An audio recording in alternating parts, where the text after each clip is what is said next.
మనసులో కుమారుడిని కలిగితే ఈరోజు దేవుడు ఆయన్ని దహన బలిగా అర్పించమని అడిగితే శారా యొక్క సమాధానం ఏంటి? ఇక్కడ కూర్చున్న మీరందరూ స్త్రీలు, మీ సమాధానం ఏమై ఉంటుందో చెప్తారా?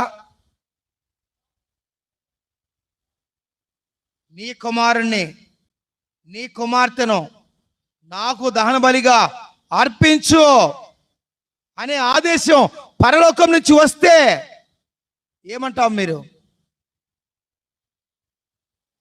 ఇది కథ కాదు, వాస్తవ యథార్థ సంఘటన.